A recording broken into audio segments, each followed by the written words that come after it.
Good morning students. My name is Kuldeep Jangid from St. John School. आज हम discuss करेंगे current electricity के बारे में, जो कि आपका चैप्टर नंबर 3 है। इससे पहले हम लोग डिस्कस कर चुके हैं इलेक्ट्रोस्टैटिक्स के बारे में, जिसमें आपने चैप्टर नंबर 1 और चैप्टर नंबर 2 पढ़ा। तो सबसे पहले मैं आप लोगों को बताना चाहूंगा कि जो 10th क्लास का जो प्रीवियस कोर्स आप लोगों ने स्टडी किया है, जिसके अंदर हमने इलेक्ट्रिसिटी के बारे में स्टडी की थी, उसमें हमने करंट की एक छोटी सी डेफिनेशन पढ़ी थी। और वो डेफिनेशन क्या थी? वो डेफिनेशन थी आपकी rate of flow of charge. That means charge के फ्लो होने की रेट करंट को डिफाइन करती है। इसी चीज को हम लोग थोड़ा एक्सप्लेनेशन के तौर पे पढ़ेंगे इस चैप्टर के अंदर। तो इसके ब्रीफली इंट्रोडक्शन के लिए सबसे पहले मैं आपको इस चैप्टर के इंट्रोडक्शन के बारे में बताऊंगा, और उसको बहुत अच्छे से आप लोगों को समझना है कि उसके अंदर किस तरीके से हम करंट इलेक्ट्रिसिटी को इंट्रोड्यूस करते हैं। इसके बारे में हमें अगर अच्छे से नॉलेज मिल जाएगी तो पूरा का पूरा चैप्टर समझने में हमें कोई भी दिक्कत नहीं होगी। तो सबसे पहले हम बात करेंगे चैप्टर के इंट्रोडक्शन की। तो फर्स्ट ऑफ ऑल हम डिस्कस करते हैं इंट्रोडक्शन।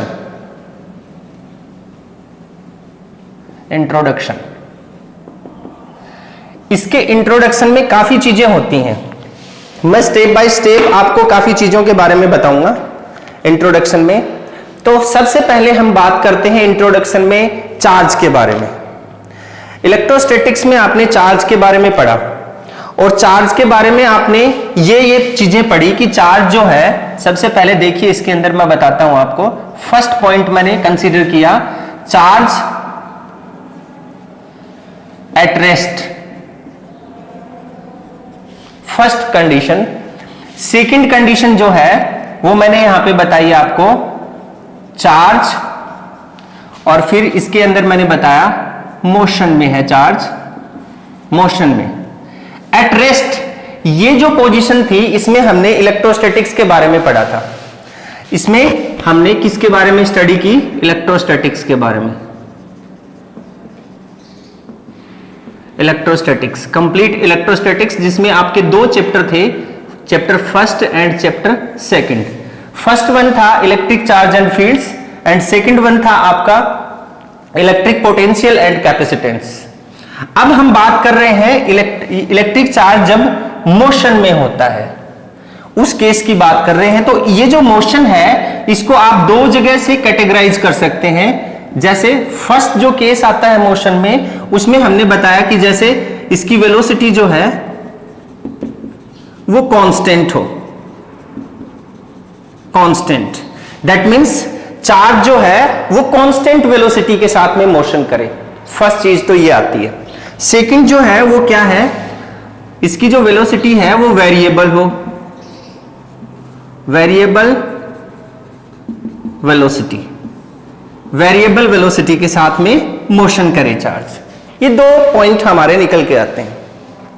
ये जो फर्स्ट पॉइंट है, जिसमें हमने कांस्टेंट वेलोसिटी के साथ में चार्ज को मोशन करवाना है, इसके अंदर हम स्टडी करेंगे करंट इलेक्ट्रिसिटी की। किसकी स्टडी करेंगे? करंट इलेक्ट्रिसिटी की, इसकी स्टडी करेंगे।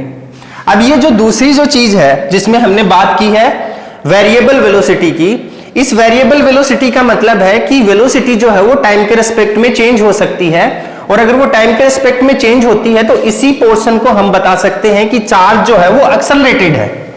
कैसा है? Accelerated. That means accelerated position में है। ऐसे केस में चार्ज से ये जो जैसे करंट इलेक्ट्रिसिटी की हमने यहां पे बात की है, उसी तरीके से यहां पे बनेगा आपका इलेक्ट्रोमैग्नेटिज्म। इलेक्ट्रोमैग्नेटिज्म की बात करेंगे, जो कि हमारी फर्दर जो चैप्टर हैं, आगे आने वाले जो चैप्टर हैं, उसके अंदर हम इसकी बात करेंगे। अब इसमें सबसे पहले मैं आपको शुरुआती दौर में ये एक ब्रीफली एक छोटा सा इंट्रोडक्शन आपको मैं बता रहा हूं यहां पे। अब इसके बाद में देखिए हम आगे डिस्कस करते हैं। मैं आपको इसका इंट्रोडक्शन बताने के साथ साथ इसकी कुछ ऐसी घटनाएं मैं आपको बताऊंगा जिससे आपको ये पूरी चीज जो है वो एकदम क्लियर हो जाएगी। ठीक है, अभी देखते हैं इसके आगे का पोर्शन क्या है। पॉज करो। हाँ, तो देखिए हम लोग एक एग्जांपल लेते हैं। जैसे सपोज कीजिए कि हमने पानी को एक जगह इकट्ठा कर दिया। दैट मीन्स हमने एक डैम बनाया और उस डैम के अंदर हमने पानी को इकट्ठा करना शुरू किया, तो पानी की जो हाइट है वो बढ़ती जाएगी। जैसे जैसे उसकी हाइट बढ़ती जाएगी वैसे वैसे उसके अंदर स्टोर्ड पोटेंशियल एनर्जी का जो अमाउंट है वो इंक्रीज हो जाएगा। बिकॉज उसका जो फॉर्मूला है mgh, उसमें जो h की वैल्यू जितनी ज्यादा होगी उतनी ही ज्यादा हमें पोटेंशियल एनर्जी हम वहां से मिलेगी। अब उसके बाद में हम लोग क्या करते हैं, जैसे जैसे हम देखते हैं कि पानी से जैसे ही डैम से हम पानी को रिलीज करते हैं, जैसे नहर निकाल दी, उस नहर के पाथ में हमने एक टरबाइन लगा दिया। टरबाइन जैसे ही उस पानी से घूमता है, घूमते घूमते पानी से इलेक्ट्रिसिटी प्रोड्यूस करेगा, तो उससे हम अपनी डोमेस्टिक जितने भी हमारे जैसे घरेलू जितने भी डोमेस्टिक इक्विपमेंट्स हैं जो इलेक्ट्रिकल एनर्जी से रन होते हैं उनको हम रन कर सकते हैं। लेकिन ये चीज पॉसिबल कैसे हुई? ये चीज पॉसिबल हुई उस अमाउंट ऑफ वाटर के लेवल की वजह से। जितना ज्यादा उस अमाउंट ऑफ वाटर का लेवल इंक्रीज होता है उससे ही उसके अंदर एक पोटेंशियल एनर्जी जो है वो इंक्रीज होती है। सिमिलर प्रोसेस अगर हम चार्ज के लिए लगाएं, हमें पहले से पता है, हमने इलेक्ट्रोस्टैटिक्स में हम पहले से ये चीज देख चुके हैं इलेक्ट्रोस्टैटिक्स में कि सेम जो नेचर के चार्ज होते हैं वो रिपेल करते हैं एक दूसरे को, और ऑपोजिट नेचर के जो चार्ज होते हैं वो अट्रैक्ट करते हैं एक दूसरे को। और हमने इसमें ये भी स्टडी की थी इलेक्ट्रोस्टैटिक्स में कि जो इलेक्ट्रॉन है वही मेजॉरिटी चार्ज कैरियर होता है, और वही मेजॉरिटी मतलब चार्ज को कैरी करने का जो रिस्पॉन्सिबल है वो इलेक्ट्रॉन को हमने उसके अंदर पढ़ा था। तो उसी तरीके से अगर मैं आपको एक बात बताऊं कि हमने बहुत सारे इलेक्ट्रॉन्स को एक जगह इकट्ठा किया, तो इलेक्ट्रॉन एक दूसरे को रिपेल करते हैं, लेकिन उसके बावजूद भी हमने उसको प्रेशराइज करके जबरदस्ती हम उसको इकट्ठा कर रहे हैं, या किसी भी मतलब किसी भी इंस्ट्रूमेंट के थ्रू, या कोई भी ऐसी डिवाइस है हमारे पास जिसके थ्रू हम उसको कंटिन्यूअसली कंप्रेस करके इकट्ठा करते जा रहे हैं। तो जैसे जैसे हम उसको इकट्ठा करते जाएंगे तो जो डिवाइस हम यूज में ले रहे हैं उसको स्टोर करने के लिए, जैसे कि कैपेसिटर होता है, उसको स्टोर करने के लिए उसमें पोटेंशियल की वैल्यू इंक्रीज होती जाएगी। ये एक प्रोसेस होता है। फिर क्या होता है, जैसे जैसे पोटेंशियल की वैल्यू इंक्रीज होती जाएगी वैसे वैसे हम लोग उस पोटेंशियल से हम लोग दूसरे किसी अनदर लो पोटेंशियल, जैसे हमारे पास अभी मैं सिंपल एग्जांपल के तौर पे आपको बता रहा हूं कि हमारे पास जैसे देखिए हाई लेवल वाटर टैंक है। जैसे फॉर एग्जांपल मान लीजिए आप एक हमारे पास में एक वाटर टैंक है इस तरीके से, ये मेरे पास में एक वाटर टैंक है, इसमें पानी भरा हुआ है। कितनी हाइट तक भरा हुआ है? h हाइट तक भरा हुआ है पानी, यहां तक। यहां पे हमने एक होल किया, ये लीजिए ये होल है, यहां से पानी का फ्लो बाहर निकलेगा इस तरीके से। तो जितनी ज्यादा हाइट होगी इस वेसल के अंदर उतना ही ज्यादा प्रेशर से पानी बाहर आएगा। तो मैं आपको ये बताना चाह रहा हूं कि ये जो लेवल है, इस लेवल की वजह से ही इस पानी के अंदर पोटेंशियल एनर्जी जो है वो बढ़ी है, और इसके लेवल कम होने से इसके अंदर पोटेंशियल एनर्जी की हाइट जो है वो लो हो जाएगी।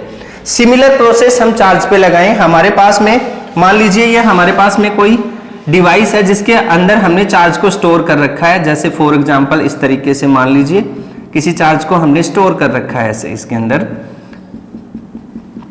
ये लीजिए स्टोर कर रखा है। अब देखिए एक बार वापस यहां आइए। अब जब तक वाटर का लेवल, अब मान लीजिए कि हमारे पास में यहां पे एक और, ये देखिए हमारे पास यहां पे एक पाइपलाइन लगी हुई है, और इस पाइपलाइन से ये एक और हमारे पास छोटा टैंक है पानी का, इसमें हमने ये लगा रखी है। तो इसका पानी इसमें कब तक आएगा? इसमें लो पोटेंशियल है, इसकी हाइट जो है वो यहां से देखिए आप मान लेते हैं h डैश है। तो इसमें पानी कब तक इसके अंदर ट्रांसफर होगा? जब तक कि दोनों की height that means h is equals to h dash ना हो जाए तब तक इसमें ट्रांसफर होगा। सिमिलर प्रोसेस इसमें लगेगा। क्या होगा कि जैसे ये हाई पोटेंशियल है, इस हाई पोटेंशियल को हम लोग किसी लो पोटेंशियल के साथ में कनेक्ट करते हैं, तो इसका जो चार्ज है वो तब तक दूसरे डिवाइस में ट्रांसफर होता रहता है जब तक कि दोनों का जो चार्ज है वो सेम ना हो जाए। ये इसके अंदर प्रोसेस होता है। हाँ, इसमें मैं आपको बता रहा था कि ये चार्ज जो है ये फ्लो होता है। अभी हमने कैपेसिटर पढ़ा था इलेक्ट्रोस्टैटिक्स में, उस कैपेसिटर में हमने एक चीज पढ़ी थी, उसके अंदर मैं आपको ऑलरेडी बता चुका हूं इसके बारे में कि वो मैटर क्या था। जैसे फॉर एग्जांपल सपोज कीजिए कि यहां से देखिए पोटेंशियल की वैल्यू कैसे बढ़ती है। जैसे सपोज कीजिए कि हम लोग इसके अंदर वाटर फिल कर रहे हैं और इसकी कैपेसिटी है 1 लीटर। 1 लीटर कैपेसिटी है, इसमें हम पानी भर रहे हैं, तो 1 लीटर पानी इसमें भर दिया हमने। इस तरीके से हमने इसमें पानी भर दिया है। 1 लीटर से थोड़ा सा भी ज्यादा पानी हो जाएगा तो वो यहां से लीक होने लग जाएगा।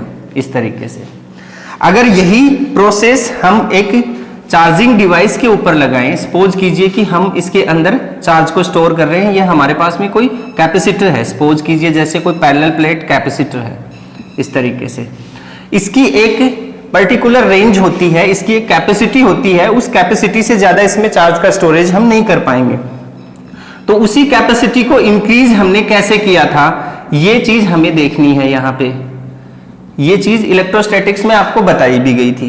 दैट मीन्स पोटेंशियल का मतलब क्या है, level of charge. Level of charge किसके ऊपर, कहां पे लेवल ऑफ चार्ज, कंडक्टर या नॉन कंडक्टिंग जो भी हम मटेरियल यूज लेते हैं जहां पे चार्ज का स्टोरेज करते हैं, उसका लेवल ऑफ चार्ज कितना है।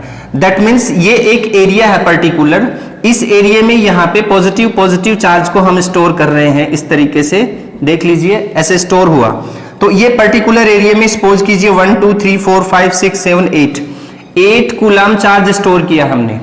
अब मैं अगर और चार्ज इसमें स्टोर करूंगा तो ये जो 8 कूलम के जो चार्ज पार्टिकल्स यहां पे हैं ये उसको रिपेल करेंगे।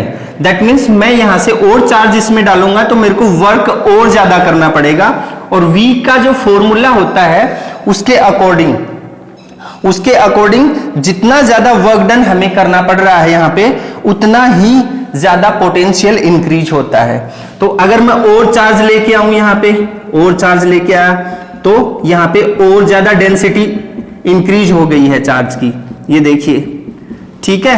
अब यहां पे और भी ज्यादा कंजस्टेड हो गया है चार्ज, उसकी डेंसिटी बढ़ गई है। अब अगर और लार्ज अमाउंट ऑफ चार्ज और हम इसके ऊपर स्टोर करते हैं तो डेंसिटी ऑफ द चार्ज और बढ़ जाएगा। जैसे जैसे बढ़ेगा वैसे वैसे इसकी पोटेंशियल जो एनर्जी है वो बढ़ती जाएगी, और हम मानेंगे कि इसका इलेक्ट्रिक पोटेंशियल जो है वो ज्यादा हो जाएगा। ये इसका प्रोसेस होता है। तो सेम प्रोसेस हम यहां पे समझ रहे थे। अब इसके बाद में हम देखते हैं आगे क्या होता है इसके अंदर।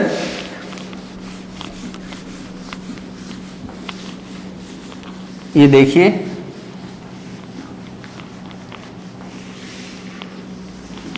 अब देखिए इसमें नेक्स्ट जो स्टेप है अपनी वो मैं आपको बताता हूं।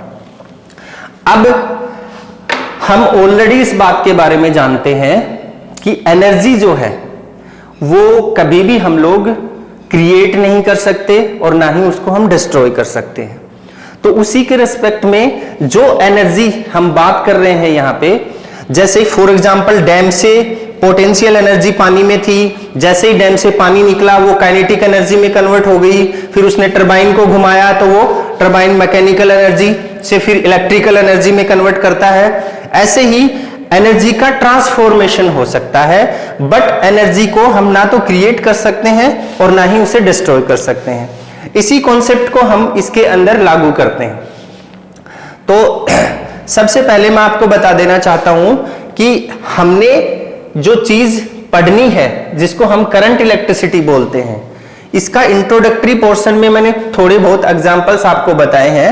उसी चीज के लिए मैं आपको एक चीज और बता रहा हूं जो हमें यह बताएगी कि ये करंट इलेक्ट्रिसिटी है क्या चीज, और वो चीज मैं आपको यहां पे डिफाइन कर रहा हूं अभी। करंट इलेक्ट्रिसिटी जो है वो हमारी एक energy transformation, that means electrical energy को ट्रांसफर करने का एक मेथड है। कैसे है मेथड? जैसे फॉर एग्जांपल हमने एक जगह पे लार्ज अमाउंट में चार्ज को इकट्ठा कर लिया, हाई पोटेंशियल बन गया है वहां पे, लेकिन अब उस हाई पोटेंशियल से प्रोड्यूस होने वाली इलेक्ट्रिकल एनर्जी मुझे किसी अनदर जगह पे चाहिए, दूसरी जगह पे मुझे वो एनर्जी चाहिए, तो मैं उसको कैसे ट्रांसफर करूंगा, वो कैसे वहां एक पॉइंट से दूसरे पॉइंट पे जाएगी, इस चीज को समझना है हमें। और वही है हमारी करंट इलेक्ट्रिसिटी, उसी को हम करंट इलेक्ट्रिसिटी बोलते हैं। जैसे वाटर टैंक से निकलने वाला पानी एक धारा के रूप में निकलता है, उस धारा को ही हम करंट बोलते हैं। ठीक उसी प्रकार से चार्ज स्टोर होने वाली डिवाइस के अंदर जो करंट मतलब पास आउट होता है, जो चार्ज पास आउट होता है, उसी फ्लो को हम करंट, इलेक्ट्रिक करंट बोलते हैं। ये सिस्टम होता है इसके अंदर। अब देखिए हम लोग इसी को आगे लेके चलते हैं टॉपिक को, तो मैं आपको बताता हूं। देखिए what is electric current. Electric current क्या है? Flow of electrical energy from electric current. That means जो चार्ज कैरियर्स हैं आपके, उनके थ्रू फ्लो होने वाली एनर्जी को हम इलेक्ट्रिक करंट का नाम दे सकते हैं। हमने 10th क्लास में एक सिंपल सी डेफिनेशन पढ़ी थी, अब उसको थोड़ा सा हमने एक मतलब मॉडर्न एक डेफिनेशन बनाई है, जिसके अकॉर्डिंग हम यहाँ पे स्टडी करने वाले हैं। इसके लिए मैं आपको एक एग्जांपल बताता हूं। जैसे सपोज कीजिए कि आपने कन्वे बेल्ट देखा होगा। कन्वे बेल्ट मतलब एक ये पुली लगी हुई है यहाँ पे, इस तरीके से एक पुली लगी हुई है, ये एक दूसरी पुली लगी हुई है यहाँ पे इस तरीके से, इसके ऊपर एक बेल्ट चढ़ा रखा है हमने। ये लीजिए एक बेल्ट लगाया मैंने यहाँ पे, यह बेल्ट इसके ऊपर घूम रहा है। मैं यहाँ पे कोयला, दैट मीन्स कोल डालता हूं, तो वो कोल जो है वो यहां से इस बेल्ट के साथ साथ यहां आकर गिरने लग जाता है, फिर वापस बेल्ट घूम के जाता है, फिर वापस, फिर वापस, फिर वापस, ये साइकिल चलता रहता है। अब इसी एग्जांपल को यहाँ पे एक मोटर लगी हुई है, यहाँ पे एक पुली लगी हुई है, ये मोटर इसको रोटेट कर रही है। अगर ये मोटर ना हो तो ये पूरी की पूरी बेल्ट जो है ये रुक जाएगी। फर्स्ट पॉइंट नोट कीजिएगा आप। सेकंड थिंग, जैसे हम साइकिल की बात करते हैं, सपोज कीजिए कि यहाँ पे पेडल लगा रखा है हमने साइकिल का, और हम इसको घुमा रहे हैं, और ये साइकिल की चेन है, और ये पीछे वाले पहिए को घुमाने वाला व्हील, जो भी आप बेरिंग वगैरह जो भी बोलते हो वो है ये। तो अगर ये चेन नहीं हो और ये पेडल नहीं हो तो ये पीछे वाला पहिया उसका नहीं घूमेगा। ये वाला सिस्टम होता है। ठीक उसी प्रकार से अगर मैं आपको बताऊं तो हमारे पास दो चीजें होनी चाहिए इलेक्ट्रिकल एनर्जी को ट्रांसफर करने के लिए, और वो दो चीजें कौन सी होती हैं? एक तो वो मशीन या वो ऑपरेटर्स या वो इक्विपमेंट जो इसको ट्रांसफर करने के लिए हमें एक एनर्जी देता है, दूसरी उसकी चैनल। जैसे फॉर एग्जांपल हमारे पास जो एनर्जी आ रही है अभी एज ए करंट, वो दो पार्ट में आती है, दो वायर में आती है। एक ये वायर होता है, एक ये वायर होता है, जैसे कि हमने प्लग में देखा है, दो वायर होते हैं, हमने उसके अंदर डाला तो उसमें एनर्जी चलती रहती है इस तरीके से। तो उसमें क्या होता है, इलेक्ट्रॉन जो है वो इस तरीके से मूव होते रहते हैं इसके ऊपर, और फिर वापस सपोज कीजिए कि ये फैन है। फैन मतलब हम जो रूम में लगा के रखते हैं, या बल्ब है। सपोज कीजिए यहां से इसने इसको एनर्जी दी और ये इलेक्ट्रॉन गए, इस फैन को रोटेट किया और फिर वापस आ गए ऐसे, और फिर वापस गए और फिर वापस आ गए ऐसे, इस तरीके से चलता रहता है। अब अगर मैं मान लेता हूं कि मैंने यहां से इस चेन को ही काट दिया, तो चेन को काट दूंगा तो क्या होगा? क्या ये इलेक्ट्रॉन यहां पे जाएंगे, या फिर क्या ये इलेक्ट्रॉन यहां पहुंच भी गए तो क्या वापस आएंगे? बिल्कुल नहीं। इसका मतलब क्या है कि इसको काट देने का मतलब है हमने यहां पे एक की लगा दी है ऐसे, इसको हम बोल सकते हैं स्विच। ये है हमारा स्विच। जैसे ही हम इससे कनेक्ट करवाएंगे तो ये हमारी पूरी चेन कंप्लीट हो जाएगी, और हमारे इलेक्ट्रॉन जो है वो यहां से वहां ट्रांसफर होने लग जाएंगे। क्योंकि इलेक्ट्रॉन क्या है? Electron is the elementary particle of the charge, और इलेक्ट्रॉन से ही चार्ज का फ्लो होता है। ये हम इलेक्ट्रोस्टैटिक्स में पढ़ चुके हैं। इलेक्ट्रॉन से ही चार्ज का प्रोडक्शन होता है। चार्ज जब वन बॉडी से अनदर बॉडी पे ट्रांसफर होता है तो एक नेगेटिव जिससे ट्रांसफर हुआ है, जिसने डोनेट किया है इलेक्ट्रॉन, वो नेगेटिवली चार्ज हो जाती है, नहीं सॉरी पॉजिटिवली चार्ज हो जाती है, और जिसने गेन किया है वो नेगेटिवली चार्ज हो जाती है। तो अगर इलेक्ट्रॉन, जैसे ही मैं ये स्विच लगाऊंगा तो ये दोबारा से रन होना शुरू हो जाएगा। अब देखिए ये क्या है? ये फैन है। इस फैन को हम लोड का नाम दे सकते हैं, लोड। ये हमारा लोड है, ठीक। और ये क्या है? ये जो चेन हमने बनाई है इसको हम एक चैनल बोल सकते हैं, थ्रू द चैनल, जो चैनल है जिसके थ्रू हमारे इलेक्ट्रॉन ट्रांसफर हो रहे हैं, जिसको हम वायरिंग का नाम देते हैं नॉर्मल एग्जांपल में। और ये जो है आपका, ये क्या है, ये आपकी मशीन है। कौन सी मशीन है ये वो मशीन है जिससे आपको पोटेंशियल इंक्रीज करने में हेल्प मिलती है। कौन सा पोटेंशियल? Electric potential. ये जितनी ज्यादा स्पीड से हम इसको घुमाएंगे, इलेक्ट्रॉन्स की रेट ऑफ फ्लो उतनी ही ज्यादा हो जाएगी, और इलेक्ट्रॉन्स की रेट ऑफ फ्लो जितनी ज्यादा होगी, इलेक्ट्रिकल एनर्जी उतनी प्रोड्यूस होगी, और इलेक्ट्रिकल एनर्जी जितनी ज्यादा प्रोड्यूस होगी तो करंट का फ्लो जो है वो बढ़ जाएगा। ये हमारा इसके अंदर सिस्टम होता है। और ये जो पूरी की पूरी चीज है, इस पूरी की पूरी चीज को मैं नाम दे सकता हूं सर्किट। सर्किट, ये हमारा सर्किट है। अब इसमें होता क्या है, अगर इस सर्किट को मैं यहां पे टच ना करवाऊं, दैट मींस ये स्विच है, इसको मैंने टच नहीं करवाया, तो मैं इसको बोल सकता हूं कि ये ओपन सर्किट है। ओपन सर्किट कब होता है? Charge not flow, charge not flow, ठीक। और अगर मैं इसको यहां पे टच करवा देता हूं तो हम इसको बोलेंगे क्लोज सर्किट। Close circuit. और इस कंडीशन में क्या होगा? चार्ज फ्लो, इसमें चार्ज को फ्लो कर रहे हैं हम लोग, ये सिस्टम होता है इसका। तो ये है हमारे इसके फ्लो होने का तरीका, that means how flow charge. Charge कैसे फ्लो होता है उसके बारे में मैंने आपको बताया। और दूसरी चीज क्या बताई मैंने आपको? What is electric current. Electric current, इसके लिए मैंने आपको क्या बताया? इसके लिए एक तो 10th में छोटी सी डेफिनेशन पढ़ी थी आपने, और अब दूसरी जो डेफिनेशन है उसमें मैंने आपको बताया flow of electrical energy particles और charge carriers from electric current. ये चीज हम इसके अंदर ले सकते हैं। अब हम आगे चलें तो इस इलेक्ट्रिक करंट को सिंबॉलिक तरीके से अगर हम बात करें तो इसको हम आई से डिफाइन करते हैं, मतलब आई से इसको डिनोट करते हैं, डिनोटेड बाई आई। इसको आई से हम डिनोट करते हैं। अब अगर इसके लिए हम डेफिनेशन बनाए और उस डेफिनेशन के अकॉर्डिंग इसका एक छोटा सा मैथमेटिकल फॉर्मूला बनाया जाए तो वो फॉर्मूला क्या होगा? देखिए यहां से I is equals to charge flown upon time, charge flown upon time. और एंड आगे देखते हैं, इधर से देख लेते हैं। I is equals to, charge को डिनोट करते हैं Q से और टाइम को डिनोट करते हैं हम लोग सेकंड से। तो यहां से Q अपॉन टाइम को T लिख दिया ऐसे, तो हम लोग लिख सकते हैं Q अपॉन, सॉरी, हाँ ऐसे ठीक है, कोई दिक्कत नहीं है। हाँ, ये हमारा इसका नॉर्मल फॉर्मूला बना। अब इसको हम दो जगह डिवाइड करते हैं। एक होता है आपका IAV, that means average current, और एक होता है आपका इंस्टेंटेनियस करंट। दो करंट होते हैं। अब एवरेज जो करंट है उसके लिए मैं लिख सकता हूं यहां पे IAV is equals to delta Q over delta T। ये हमारे इंस्टेंटेनियस करंट का फॉर्मूला है, नहीं सॉरी, एवरेज करंट का फॉर्मूला है, और ये हमारे I instantaneous is equals to dQ over dt।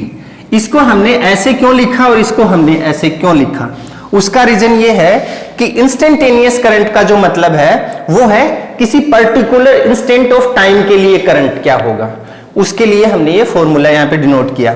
और एवरेज करंट का फॉर्मूला है जैसे 2 सेकंड या 4 सेकंड के लिए करंट 0 से लेके 3 सेकंड तक कितना करंट फ्लो हुआ, उसका एवरेज निकालना है हमें, तो उसके लिए हमने ये फॉर्मूला बनाया। अब अगर इसकी यूनिट की बात करें, किसकी यूनिट? करंट की यूनिट की बात करें तो वो क्या होगी? देखिए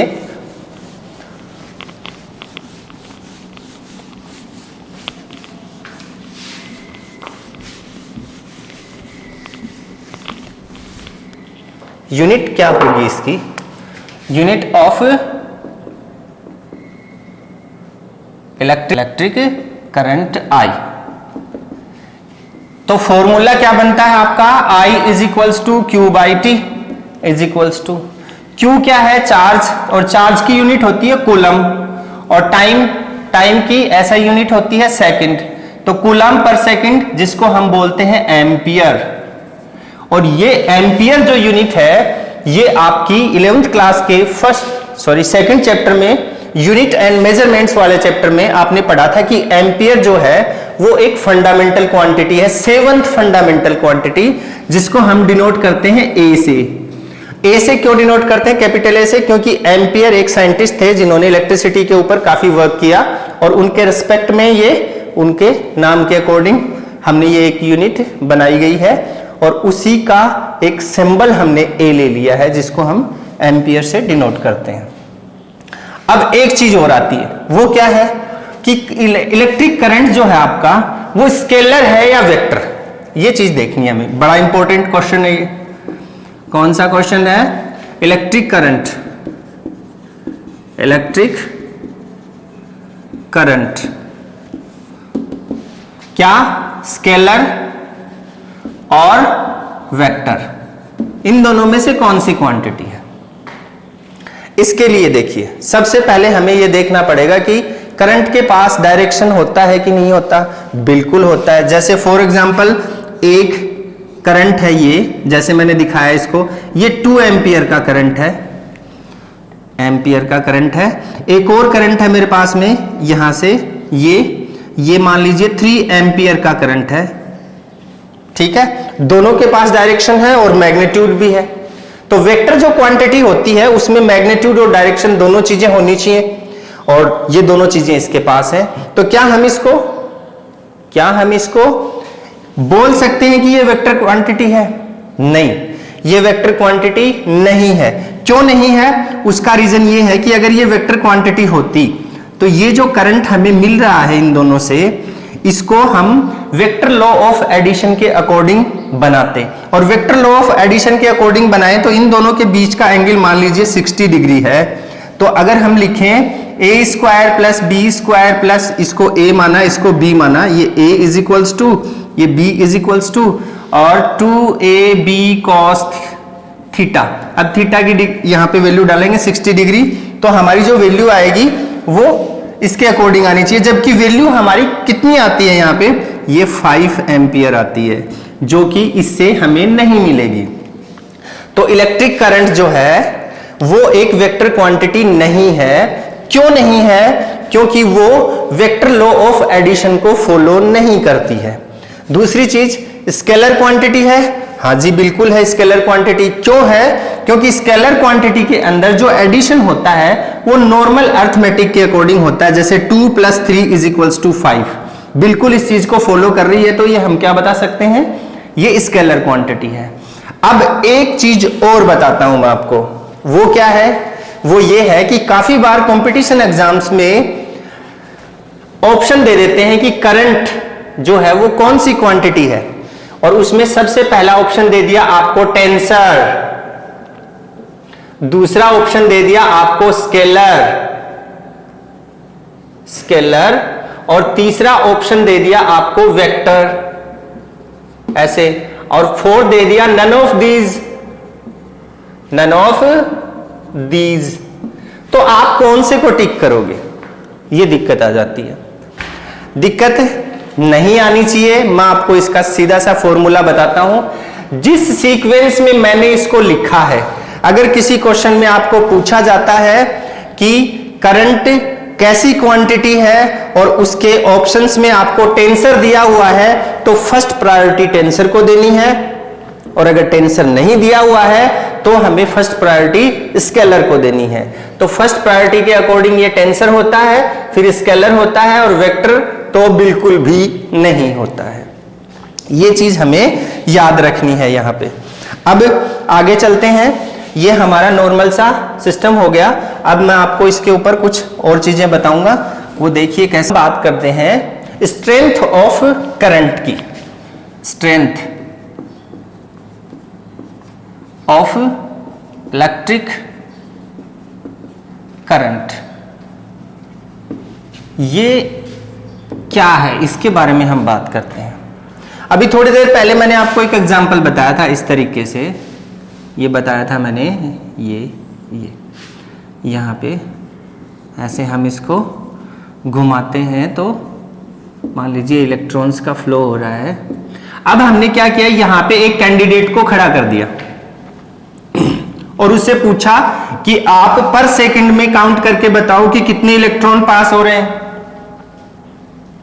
ठीक है, तो उसने पहली बार में बताया कि मेरे पास तो पर सेकंड में 10 इलेक्ट्रॉन पर सेकंड पास हो रहे हैं। ठीक है भाई, फिर उसके अकॉर्डिंग हमने थोड़ी इसकी स्पीड बढ़ाई। स्पीड बढ़ाने से इलेक्ट्रॉन्स के जो पासिंग रेट है वो बढ़ गई। और सपोज कीजिए कि सेकंड टाइम जब हम उस कैंडिडेट से पूछते हैं तो हमें पता लगता है कि 20 इलेक्ट्रॉन्स पर सेकंड पास हो रहे हैं। Is that clear? फिर इसी तरीके से हमने थर्ड टाइम और स्पीड बढ़ाई इसकी, तो अब की बार 30 इलेक्ट्रॉन्स पर सेकंड पास हो रहे हैं। दैट मीन्स ये जो 3 केसेस मैंने यहां पे बनाए हैं, इन तीनों केसेस के अकॉर्डिंग यहां पे देखिए strength of electric current increase हो रही है। फर्स्ट की जो स्ट्रेंथ है वो अलग है और थर्ड की अलग है और सेकंड की अलग है।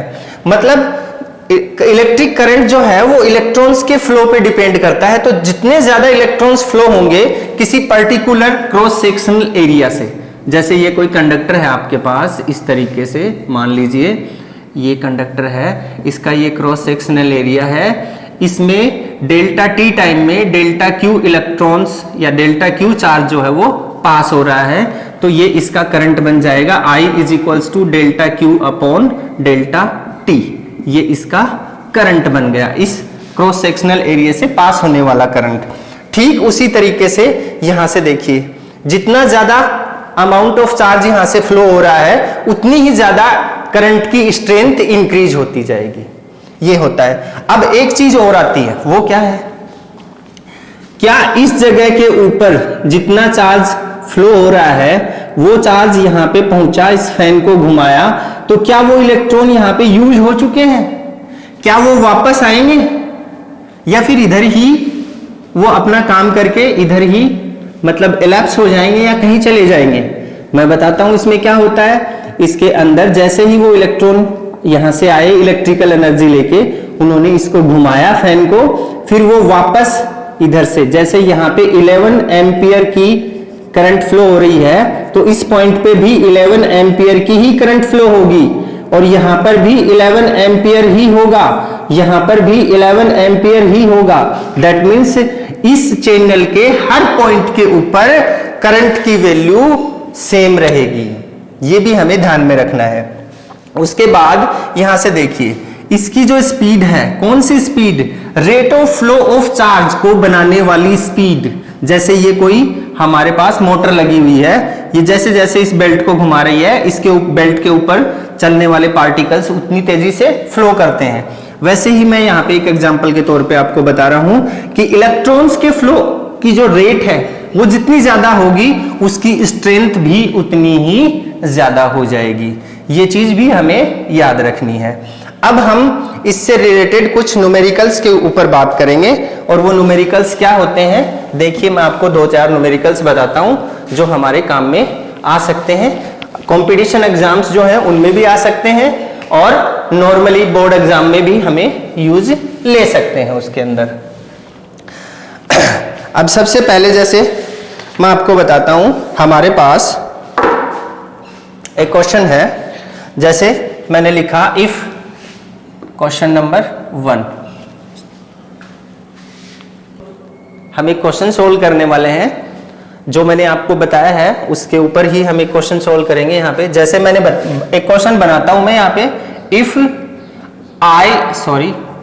If Q is equals to T square 40 + 5, जैसे Q की वैल्यू हमने ये ले ली, T square 40 + 5, find I instantaneous for t is equals to 3 seconds and also find IAVG, that means average current from 0 to 2 second. ये आपका question है, इसको हमें सोल्व करना है। अब देखिए कैसे सोल्व होगा ये देखते हैं हम लोग। पहले फर्स्ट स्टेप को लेते हैं। तो इंस्टेंटेनियस आंसर में क्या करेंगे आप देखिए, यहां से इंस्टेंटेनियस करंट जो है I instantaneous is equals to होता है dq ओवर dt। ये हमने ऑलरेडी डिस्कस किया। अब यहां से देखिए I instantaneous is equals to d over dt, और यहां से q की वैल्यू जो है t square plus 4t plus 5 ये डाल दी हमने।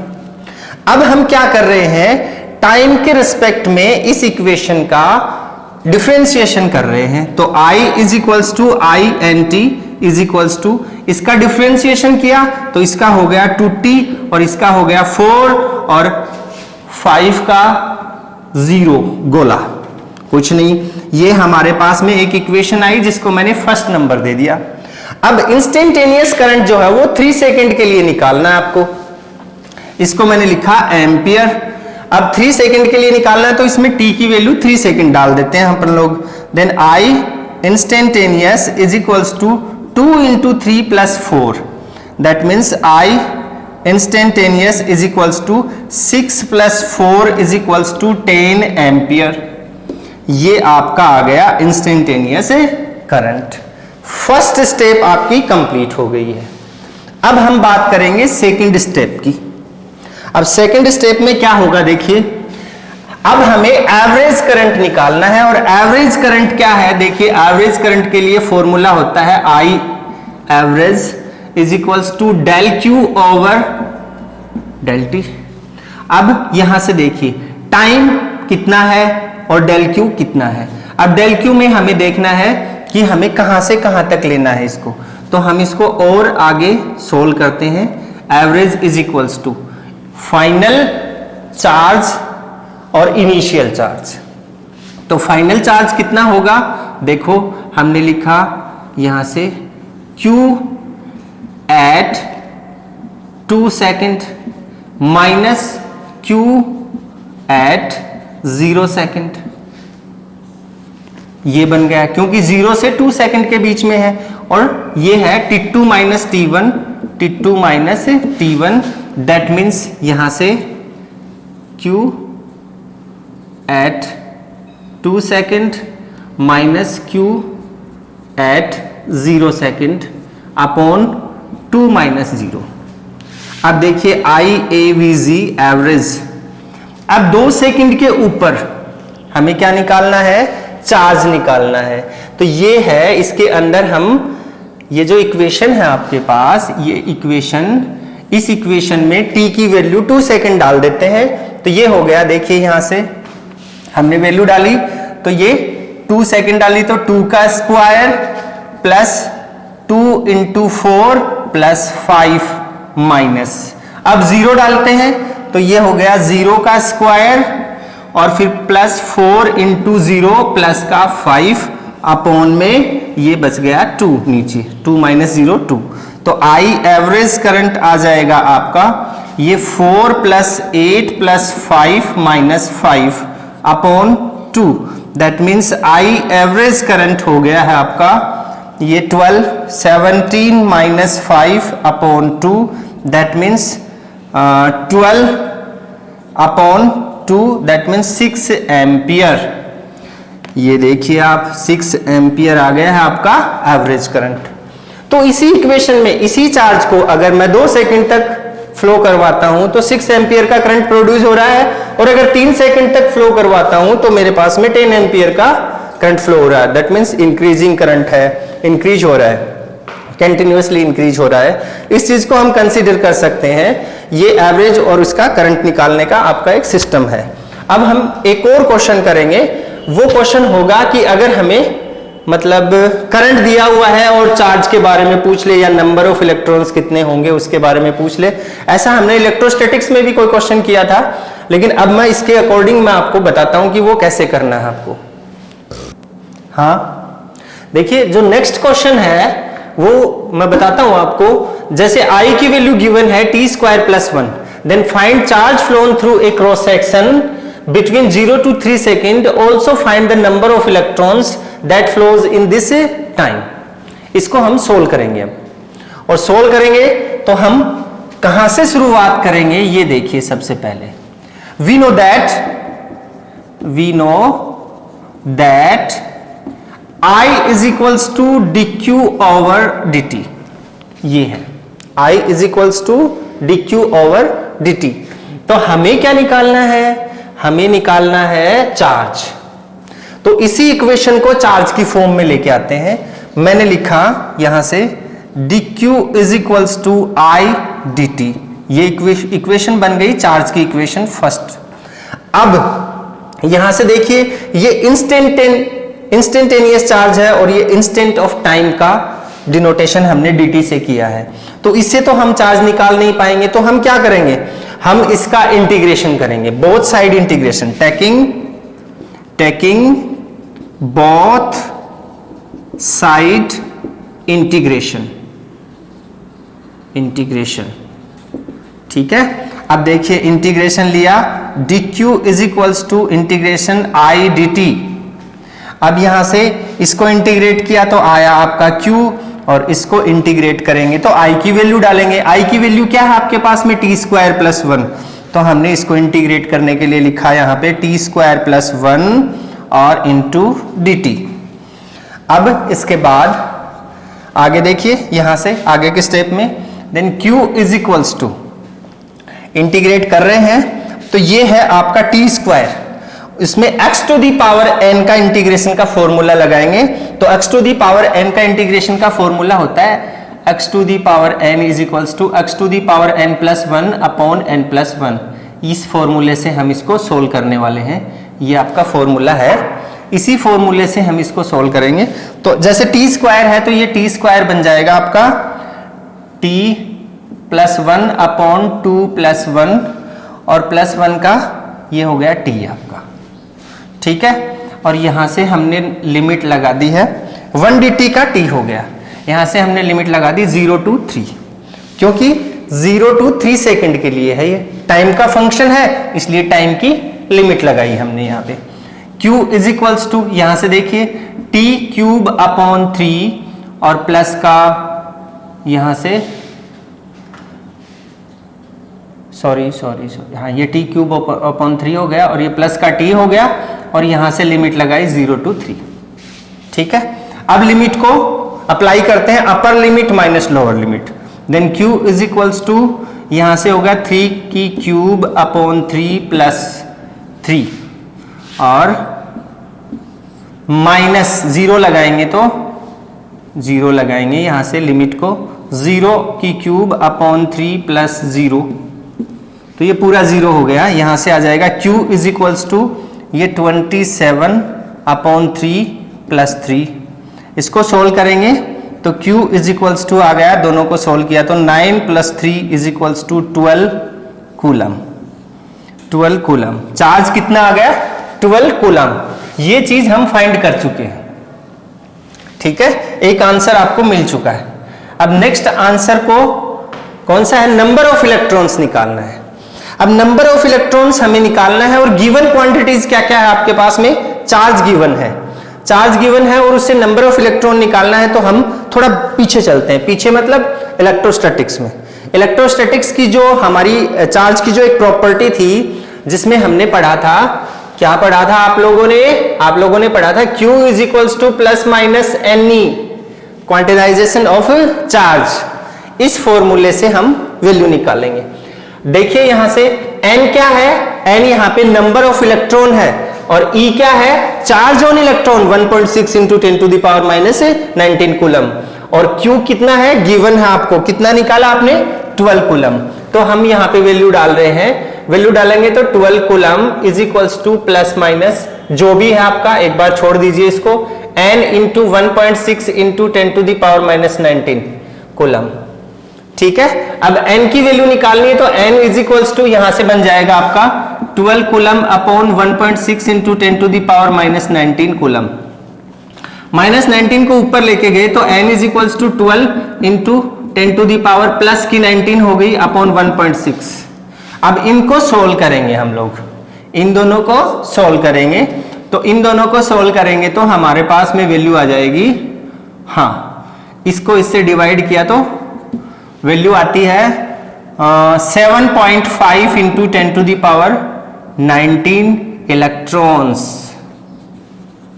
थैला भर भर के इलेक्ट्रॉन लीजिए खूब दबा के। कितने सारे इलेक्ट्रॉन हैं? 7.5 into 10 to the power plus 19 electrons, मतलब लार्ज अमाउंट ऑफ इलेक्ट्रॉन्स। क्यों? क्योंकि चार्ज भी बहुत ज्यादा है। कितना है? 12 कूलम। 12 कूलम चार्ज बहुत ज्यादा चार्ज होता है, उसकी वजह से ही हमने यहाँ पे इतने सारे इलेक्ट्रॉन्स यहाँ पे निकाले हैं, फाइंड किए हैं। अब मतलब क्या निकला इस चीज का?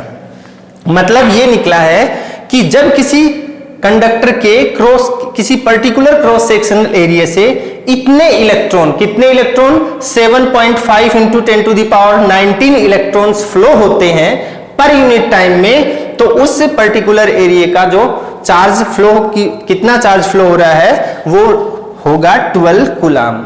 और कितना करंट फ्लो होगा उसमें से 12 कूलम की वजह से? उसमें करंट फ्लो होगा t² प्लस 1, जहां पे टाइम t कितना रख सकते हैं आप? 0 से 3 सेकंड। अलग अलग टाइमिंग के लिए अलग अलग चीज होगी ये। अब देखिए हम लोग एक छोटा सा ग्राफ और बनाएंगे इसके रिगार्डिंग। वो ग्राफ कैसा होगा वो भी हम लोग आपको दिखाते हैं। देखिए कैसे हम एक ग्राफ ड्रॉ करेंगे। ग्राफ होगा I और T के बीच में। I मतलब करंट वर्सेस टाइम के बीच में एक ग्राफ ड्रॉ करेंगे हम लोग। Graph between I and T, time और करंट के बीच में ग्राफ को ड्रॉ कर रहे हैं। इसके लिए हम एक इक्वेशन लेंगे। जैसे सपोज कीजिए कि हमने थोड़ी देर पहले एक क्वेश्चन सॉल्व किया था। उस क्वेश्चन में Q की वैल्यू हमने ली थी t² 4t प्लस 5। ये इक्वेशन थी हमारे पास में थोड़ी देर पहले, एक न्यूमेरिकल जो हमने सोल्व किया है उसमें। अब इसके अकॉर्डिंग जो I की वैल्यू निकली थी आपकी, वो वैल्यू थी आपकी 2t plus 4 I instantaneous current. I instantaneous की जो वैल्यू आई थी वो 2t प्लस 4 थी। अब इसी वैल्यू के लिए मैं एक ग्राफ ड्रॉ करके बताता हूं आपको। जैसे ये x एक्सिस और y एक्सिस, कोई भी एक्सिस बनाई हमने, ये इसका ओरिजिन है O। अब सपोज कीजिए कि 0 टाइम है। कितना टाइम है? 0 टाइम। तो यहां पे 0 रखा हमने। 0 रखा तो ये I की एक्सिस है और ये T की एक्सिस है, ऐसे दिखा दिया। अब 0 रखा इसमें तो I instantaneous is equals to 2 into 0 plus 4। That means ये 0 हो गया तो I instantaneous is equals to 4 ampere. मान लीजिए 1 2 3 4, ये 4 आ गया है। यहां से और छोटा बना देते हैं इसको। ये 1, ये 2, ये 3 और ये 4। यहां से एक स्ट्रेट लाइन आई, ऐसे ऐसे दिखाया हमने। ये आ गया। सपोज कीजिए ये पॉइंट आ गया जिसको हमने दिखाया यहां पे 4 एम्पियर। ठीक। अब हमने 2 सेकंड के लिए, सपोज कीजिए कि ये टाइम है, यहां पे 1 सेकंड आया और यहां पे 2 सेकंड आया, ऐसे 2 सेकंड के लिए अब कितना करंट होगा वो दिखाएंगे आपको। देखिए आप यहां पे I instantaneous is equals to 2 into 2 plus 4, क्योंकि t की जगह 2 सेकंड रखा हमने, तो I instantaneous is equals to आ जाएगा आपके पास में 4 plus 4 is equals to 8 ampere. 2 second के लिए ये 2 सेकंड है। यहां से हम, ये हो गया आपका 4 5 6 7 और 8, ये आ गया है आपका 8 सेकंड। तो ये पॉइंट हो गया, ये आ गया 2t प्लस 4 के लिए ग्राफ। इस तरीके से हम ग्राफ को ड्रॉ कर सकते हैं। ये है हमारा मेथड। अब देखिए मैं आपको बताता हूं कि अभी तक जो भी आपने पढ़ा वो सिर्फ एक इंट्रोडक्टरी पोर्शन था। अब जब इलेक्ट्रिकल एनर्जी ट्रांसफर होती है, मतलब अनदर एक पॉइंट से दूसरे पॉइंट पे हम उसको लेके जाते हैं, तो इलेक्ट्रिक करंट के थ्रू हम उसको लेके जाते हैं। हम उसको इलेक्ट्रिक करंट की फॉर्म में मानते हैं कि वो इलेक्ट्रिक करंट है जो एक फॉर्म से दूसरी फॉर्म में जा सकता है। अब जब वो ट्रांसफर होती है तो काफी सारे इंसिडेंट होते हैं, जैसे लाइट एनर्जी प्रोड्यूस होना, हीट एनर्जी प्रोड्यूस होना, साउंड एनर्जी प्रोड्यूस होना, या अदर बहुत सारे, मतलब इलेक्ट्रिसिटी से जो भी इंसिडेंट होते हैं वो सारे के सारे इंसिडेंट उसमें प्रोड्यूस हो सकते हैं। तो इसके बाद जो लेक्चर होगा हम उसके अंदर इसी के बारे में स्टडी करेंगे कि जो करंट इलेक्ट्रिसिटी है उसका एक्सप्लेनेशन क्या है, किस तरीके से करंट इलेक्ट्रिसिटी जो है वो हमारी डेली लाइफ में और अप्लाइड फिजिक्स में हम यूज कर सकते हैं और क्या समझ सकते हैं उससे। Thank you, have a nice day, stay home और कोविड-19 से बचे रहिए, सेफ रहिए। Thank you.